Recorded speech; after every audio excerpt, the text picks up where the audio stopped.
अस्सलाम वालेकुम नाजरीन, मैं वली रईस एंटरटेनमेंट की तरफ से आपकी खिदमत में हाजिर हूँ। नाजरीन, आज मैं पाकिस्तान की उन सुपर क्लास फिल्मों का जिक्र करूँगा जिन्होंने कराची सिंध सर्किट में डायमंड जुबली होने का एजाज़ हासिल किया। आज की इस किस्त में मैं सिर्फ उर्दू फिल्मों की बात करूँगा, उसके बाद फिर अगले किस्त में मैं पंजाबी फिल्मों की बात करूँगा। तो पाकिस्तान की जो डायमंड जुबली फिल्में हैं वो कुछ यूँ हैं कि सबसे पहली जो फिल्म थी वो थी ज़रका, रियाज शाहिद की एक फ़लस्तीन के मौजू पर बनाई गई एक बहुत ही खूबसूरत सी फिल्म। और ये फिल्म ओडियन सिनेमा कराची में रिलीज़ हुई थी। इसके साथ अनवरा फिल्म लगी हुई थी, तो अनवरा भी सुपर जा रही थी पंजाबी फिल्म। लेकिन ज़रका ने पाकिस्तान की पहली डायमंड जुबली फिल्म होने का एजाज़ हासिल किया।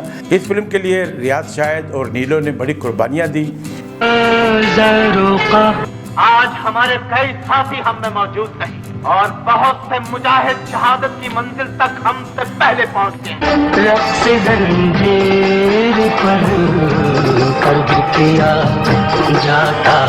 नीलो ने इस फिल्म में बीमारी की हालत में भी जो शॉट्स दिए, जो किरदार निगारी की वो कमाल की थी। और ये समझ लो कि पाकिस्तान की सुपर क्लास फिल्मों में ज़रका का शुमार होता है। तो तुम मुझे जिंदा देखना चाहते हो? इंशाअल्लाह। तो लानत है मेरी और तुम्हारी दोनों की जिंदगी पर।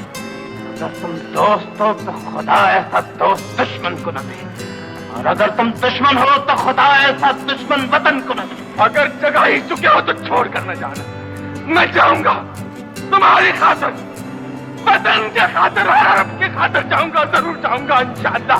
ज़रका में तालिश ने अंग्रेज ऑफिसर का, अलाउद्दीन ने शाहबान लुत्फ़ी का, एजाज और नीलो इस फिल्म के हीरो हीरोइन भी थे, लेकिन बेहतरीन किरदार निगारी की थी। इसके अलावा रियाज शाहिद ने छोटे छोटे आर्टिस्टों जैसा फोबी हुआ, एजाज अख्तर हुआ, साकी, जुल्फ़ी, इनसे भी बेहतरीन काम लिया। एक बहुत बेहतरीन फिल्म थी।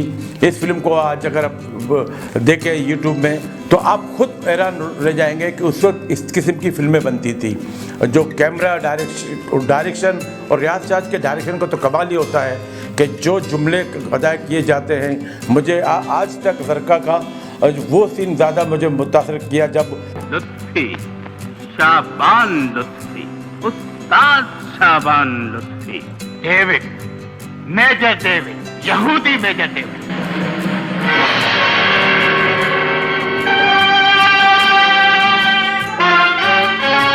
शुक्रिया, मेरी तस्वीर दुनिया वालों पर रोशन कर देगी कि जिस जमीन में यहूदियों ने एक अरब को दफन किया वो फलस्तीन की जमीन है।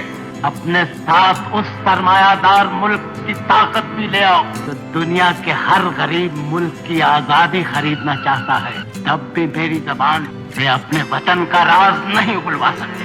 तुमने हमारी नाइत्तेफाकी का अंजाम तो देख लिया, आने वाली नस्लें तुम्हारे जुल्म का अंजाम देखेगी।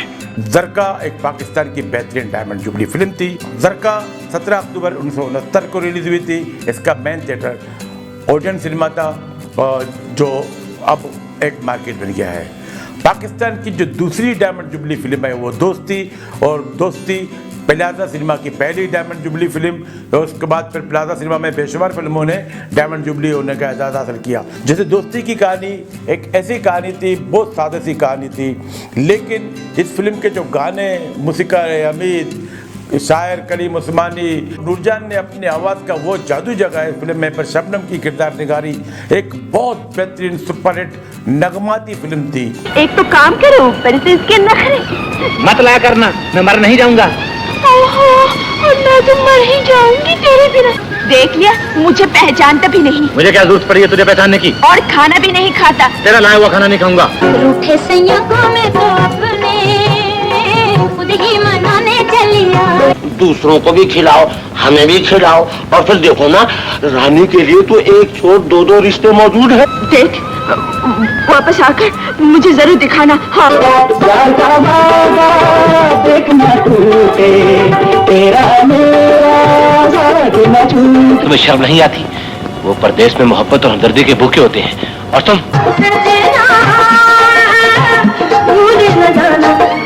यार तुमने अच्छा नहीं किया, मलके से आदमी को धोखा। कैसा धोखा? उन्हें अच्छे लड़के की तलाश है और तुम्हें अच्छी नौकरी की। रहमान और एजाज की दोस्ती की कहानी थी ये फिल्म दोस्ती, और उसना और तालिश, और इसी कहानी को बाद में एस आफाकी ने प्ले बॉय के नाम से मुकम्मल किया। फिर यही कहानी बाद में लव गुरु के नाम से अभी पिछले दिनों फिल्म रिलीज़ हुई थी। तो कहानी वही है कि मंगेतर बाहर चला जाता है या जाती है तो ये जाता है उनको लाने के लिए। तो इसी किस्म की कहानी थी दोस्ती। एक बहुत सुपर फिल्म थी जो 25 फरवरी 1971 को रिलीज हुई थी, और इसका मेन थिएटर जैसे मैंने पहले बताया प्लाजा था। पाकिस्तान की तीसरी डायमंड जुबली और पहली सुपर हिट कॉपी फिल्म नादान, जी हाँ गोफी फिल्म की कॉपी थी, लेकिन उससे बेहतर थी। म्यूज़िक के हवाले से गाने सब बेहतरीन थे। लाल मोहम्मद इकबाल, दुखी प्रेम नगरी, डायरेक्टर इकबाल अख्तर और प्रोड्यूसर कदीर खान। ये फिल्म रेवाली में रिलीज़ हुई थी। इस फिल्म के मरकज़ी किरदारों में निशो, नदीम, रहमान, नीनी, लहरी, निराला, सुबानी बा यूनिस और ज़्यादातर इस फिल्म में टीवी के आर्टिस्टों को शामिल किया गया था, चूँकि ये ज़्यादातर इसकी फिल्म बंदी कराची में हुई थी। एक बहुत बेहतरीन डायमंड जुबली फिल्म थी। इस फिल्म के तमाम गाने सुपर हिट थे। बोला बोला मेरा नाम, और फिर ये चाप नदीम पे लग गया। नदीम ने बहुत सी फिल्मों में ये किरदार दोबारा निभाया। भोला नादान है, कुछ नहीं जानता।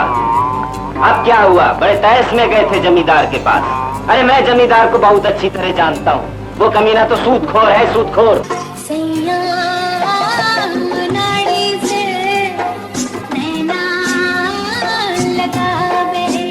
लेकिन जानते हो इसका नतीजा क्या होगा? नतीजा जो भी हो जानू, मैं भैया की इज्जत के लिए अपनी जान भी दे सकता हूँ। हाँ, मैं कौन होता हूँ? मैं तो सचमुच का नादान हूँ।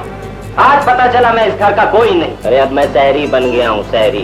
शहरी? हाँ, शहरी जेंटलमैन। तुम्हारी तरह देहाती नहीं हूँ, देखती नहीं कोट पतलून पहनता हूँ। ये तुम लोगों ने अपनी क्या हालत बना रखी है भैया? मुझे भैया मत कहे, मैं तेरा भाई नहीं। हम लोग तो पाकिस्तान की जो अगली डायमंड जुबली फिल्म थी वो 17 अगस्त 1973 को रिलीज हुई फिल्म थी अनमोल, और ये शायद की पहली डायमंड जुबली फिल्म और परवेज मलिक और शायद की मुश्तरका अकलौती फिल्म अनमोल थी। मुंशी जी, इससे तो मैं मर जाऊं तो अच्छा है। अल्लाह ना करे। अब तो अल्लाह जल्दी से ऐसा कर दे मुंशी जी, ताकि मैं अपनी माँ के पास जल्दी से पहुँच जाऊँ। माँ से एक एक की शिकायत कर लूंगा मुंशी जी, बस तुम्हारी शिकायत नहीं करूंगा। हम सच कह रहे हैं जागीरदार साहब, एक लड़की है जब से गाँव में आई है नाक में दम कर दिया है माई बाप। जिन्नात की बत्ती, अभी जाता हूँ मेरे दादा के पास। मुंशी जी, तुमने तो कहा था जो तुम्हें दुनिया में सबसे अच्छा लगता है उस पे मजमून लिखना। मैंने तो मजमून भी लिखना शुरू कर दिया मुंशी जी। शायरी लिखोगे और ऐसा लिखोगे कि कलम तोड़ दोगे। आखिर शागिर्द किसके हो मियाँ साहबजादे? गाँव वालों से डरती है मेरी जूती, मैं बहुत बुरे आदमी हूँ। हाँ, क्या कहते हैं? आगे क्यों नहीं लिखा तुमने? आगे क्या लिखता अब्बू? आप कभी मेरे कमरे में नहीं आए, कभी मुझसे बात ही नहीं की। ये झुनझुना अच्छा है लेकिन मैं इससे नहीं अब खेलूंगा। मैं ये बगैर टिकट का सिनेमा कब तक देखते रहोगे? कुछ अता पता भी बताओगे?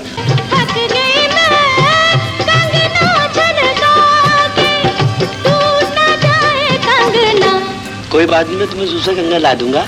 ये बम्बिनो सिनेमा में रिलीज हुई थी। इस फिल्म के मरकजी किरदारों में शबनम, शाहिद, अलाउद्दीन, अब्बास नौशा, मनवर सईद, तमन्ना, निराला, इशरत चौधरी शामिल थे। एक बहुत बेहतरीन फिल्म थी। अफजाल अहमद ने भी छोटा सा किरदार अदा किया था। अफजाल अहमद और जमील बिस्मिल ने, बहुत अच्छी फिल्म थी और इसकी फिल्म के भी तमाम गाने सुपरहिट।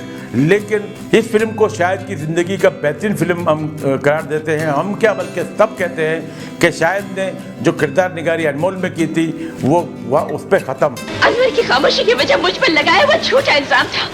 अनवर पागल नहीं है जथा, अनवर पागल नहीं है। इस भरी अदालत में मेरी सौतेली माँ ने जिस मोहब्बत का किस्सा सुनाया वो दरअसल एक कैसी अज़ियतनाक सजा थी कि अगर ये सिलसिला जारी रहता तो आज मैं यकीनन पागल होता। लेकिन मेरे मरहूम बाप की शफकत और मेरी बीवी बानों की मोहब्बत ने मेरी माँ का ये ख्वाब पूरा नहीं होने दिया। और इसका सबूत भी लाट मायूसी की वो लहर है जो मुझे यूं बोलता हुआ देखकर इस वक्त मेरी माँ के चेहरे पे छाई हुई है। और आज भी अगर देखें तो शायद ने मासूमियत का जो किरदार अदा किया था बहुत ज़बरदस्त था। पाकिस्तान की अगली जो डायमंड जुबली फिल्म है वो एक नहीं बल्कि दो है। दोनों फिल्मों के हीरो नदीम, शबनम और सबिया खानम दोनों फिल्मों में थे। दोनों एक ही दिन रिलीज हुई, दोनों बराबर बराबर के सिनेमाओं में। पहचान परवेज मलिक की दूसरी डायमंड जुबली फिल्म और अनाड़ी एस्ट्रोबान की पहली डायमंड जुबली फिल्म।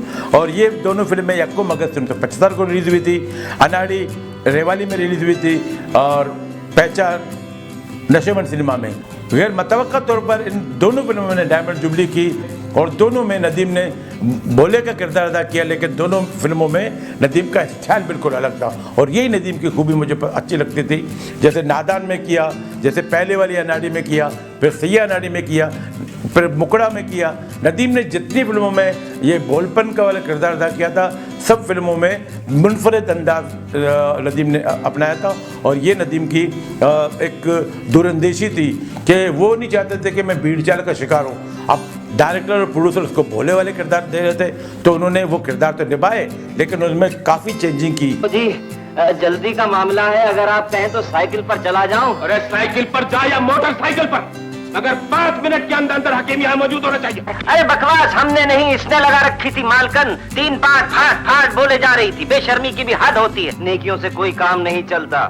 बस फैसला कर लिया है अब फरमू साहब ने, वारदातें करेंगे वारदातें। वक्फा बहुत जरूरी है, बच्चे मत पैदा करो। अब लगा दूंगा आग और ले लूंगा बदला। जब जागीरदार की हवेली चलकर राख का ढेर हो जाएगी तो मेरा इंतकाम पूरा हो जाएगा। अब अल्लाह रहम करे। ताकि इन गवार और नादान लोगों को पता चल जाए कि शहर के स्कूल और कॉलेज की लड़कियां आजकल क्या कमाल हासिल कर रही हैं। मर गए भाई जागीरदार साहब। इसका मतलब है तुम गांव में दंगा फसाद करना चाहते हो। और जैसे हम दोनों में सेम किरदार है। कुर्बानी के शुरू में और नदीम का जो स्टाइल होता है कॉमेडी, वो भी इसी किस्म का था, लेकिन नदीम ने निभाया और इन किरदारों को अच्छी तरीके से निभाया। पहचान और अनाड़ी जैसी खूबसूरत फिल्मों के बाद एक और बिल्कुल ही मुनफरद फिल्म वेस्टर्न स्टाइल की फिल्म रिलीज हुई थी, दुल्हन एक रात की। और किसे क्या पता था कि हमारे ये नए टेक्नीशियन, नए डायरेक्टर, नए प्रोड्यूसर एक ऐसी धमाकेदार फिल्म बनाएंगे जिसका नाम है दुल्हन एक रात की।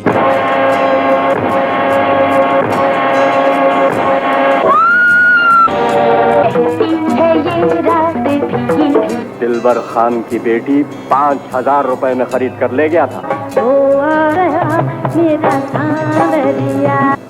हर काम दौलत से हो जाता है, यहाँ तक कि दौलत से इंसान के सारे ऐब छुप जाते हैं।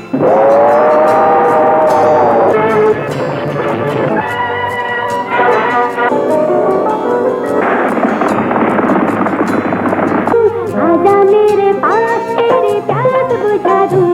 और इसके सुपरहिट गाने। और ये फिल्म रीनो सिनेमा में रिलीज हुई थी और इस फिल्म को डायमंड जुबली तो करना ही था क्योंकि इसके गाने ऐसे थे।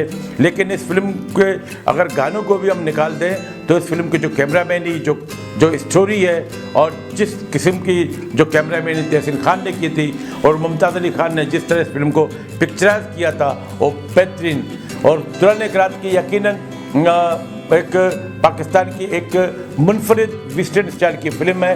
नए आर्टिस्टों की जो अदाकारी थी, एक बहुत बेहतरीन फिल्म थी दुल्हन एक रात की। दुल्हन एक रात की के बाद परवेज मलिक की तीसरी डायमंड जुबली फिल्म रिलीज हुई, जी हाँ वो थी तलाश। और ये भी एक पुरानी कहानी, जैसे वक्त में बिछड़ जाते हैं बहन भाई, आखिर में मिल जाते हैं, तो तलाश इसी किस्म की कहानी थी। मुमताज़, शबनम, बाबरा शरीफ ने 3 बहनों का किरदार अदा किया था। इनके साथ हीरो थे नदीम, औरंगजेब और मसूद अख्तर। अलाउद्दीन और सबिया खानम ने इनकी वालदा का किरदार अदा किया था।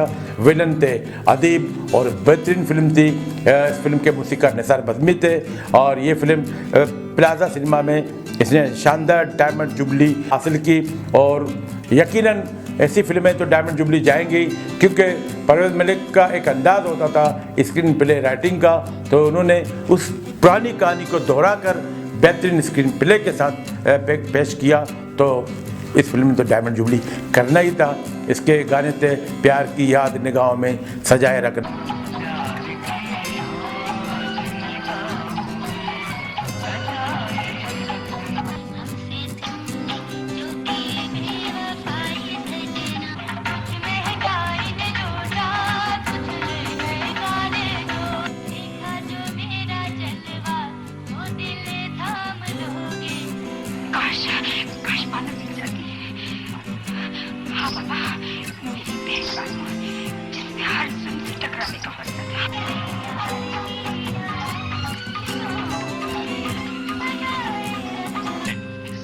पर इतना नाज है आपको।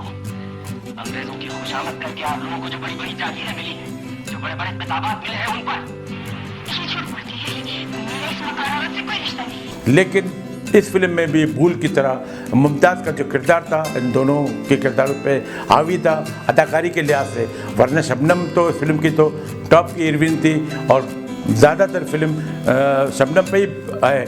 लेकिन जहाँ जहाँ मुमताज़ आती है तो अपने होने का सबूत देती है कि मैं एक बहुत अच्छी आर्टिस्ट हूँ। तलाश के बाद एक फिल्म ऐसी आई कि आज और कल, ये पुरानी फिल्म पैगाम की रीमेक थी और पैगाम एक सुपरहिट फिल्म थी। फिर आज और कल सुलेमान ने फिल्म बनाई। जब ये फिल्म आई तो सिनेमा सारे बंद थे कि सब फिल्मों में अच्छी फिल्में रिलीज हुई थी। 1975 का दौर है, 75-76 में तो सारी एक से एक बेहतरीन फिल्में। अब सिनेमाओं का फुकदान था। अब आज और कल जो ख़वातीन की फिल्म थी इसको प्लाजा सिनेमा में रिलीज़ होना था, लेकिन प्लाजा जो कि बुक था तो ये फिल्म गोडियन सिनेमा में रिलीज़ हुई, जहाँ ज़्यादातर अंग्रेज़ी फिल्में और ज़्यादातर एक्शन फिल्में रिलीज़ होती थी। अब आज और कल जब फिल्म रिलीज़ हुई तो फर्स्ट वीक सेकेंड वीक में बहुत कम लोग इसे देखने गए, क्योंकि ये ख़वातीन की फिल्म थी और ख़वातीन उस तरफ बहुत कम जाती थी, क्योंकि गोडियन सिनेमा रेवाली, हेरोज और दशमन से ज़रा अट करती। तो जब ये फिल्म रिलीज हुई तो फर्स्ट वीक सेकेंड वीक में फिल्म ने ज़्यादा कामयाबी हासिल ना की। तो रेडियो प्रोग्राम तो बार बार होते थे जिस वक्त उस दौरान दिन के वक्त तो ख़वातीन और बच्चे इसी वक्त रेडियो भी सुनते थे, रेडियो ऑन करके अपने घर के काम भी करते थे। तो बार बार वो गाना बजता था, दुनिया वालों जैज़ की लानत आज भी है क्या कल भी रही। बाप की इज्जत, माँ की ममता, आखिर कब तक बिकती रहेगी। उन्होंने महसूस किया कि ये जैज़ के मौजू पर फिल्म है ख़वातीन ने। तो इसके बाद फिर किसी ने डिस्ट्रीब्यूटर को मशवरा दिया कि आप एक कूपन कर दें कि एक टिकट पे एक फ्री। इसी तरह करके जब इसकी पब्लिसिटी हुई तो फिर ख़वातीन और फैमिलीज ने जोक तर जोक इस सिनेमा पे गए फिल्म देखने और गोडियन सिनेमा में इस फिल्म ने डायमंड जुबली होने का एजाज़ हासिल किया।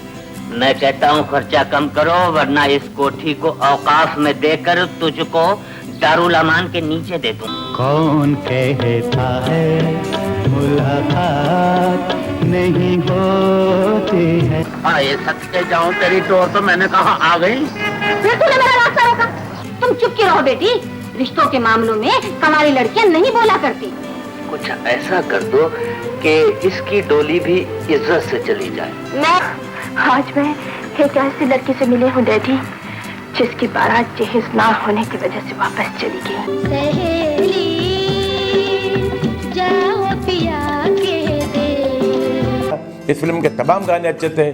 शबनम, राहत काज़मी, गुलामुद्दीन और लहरी, तमन्ना ने किरदार निगारी का बाजार किया। इस फिल्म का स्क्रिप्ट भी बहुत अच्छा था। निशो और कवि ने भी बहुत अच्छा काम किया था। मसलन इस फिल्म में तमाम अदाकारों ने अच्छी अदाकारी की थी, क्योंकि किरदार निगारी जब स्क्रिप्ट नज़ीर अजमीरी का हो तो इसमें छोटे मोटे किरदारों की तो बात ही अलग होती है, लेकिन इन्हें अपने बरजस्ता मुकालमों के साथ इस फिल्म को और ज़्यादा हसीन बना दिया था। तो पाकिस्तान की खूबसूरत सी फिल्म आज और कल 2 अप्रैल 1976 को रिलीज़ हुई थी। इस फिल्म के डायरेक्टर एस सुलेमान थे और फिल्म गोल्डन सिनेमा में रिलीज़ हुई थी। आज और कल के बाद हैदर शबाब की पहली डायमंड जुबली फिल्म शबाना। इस फिल्म में वहीद मुराद, बाबरा शरीफ और शाहिद फन की बुलंदियों पे नज़र आए। इस फिल्म में जब ये किरदार दिए गए थे तो ये हुआ था कि वहीद को शाहिद वाला किरदार दिया गया था, शाहिद को वहीद वाला किरदार दिया गया था, लेकिन वहीद ने कहा कि नहीं भी इस किरदार के गाने ज़्यादा हैं तो मैं ये किरदार अदा करूँगा और ये विलन टाइप का रोल है। तो ये शाहिद ने किया और शाहिद ने इस फिल्म में निगार अवार्ड हासिल किया। बाबरा शरीफ ने भी निगार अवार्ड हासिल किया। शबाना 12 नवंबर 1976 को रिलीज़ हुई और इसका मेन थिएटर प्लाजा था और प्लाजा सिनेमा में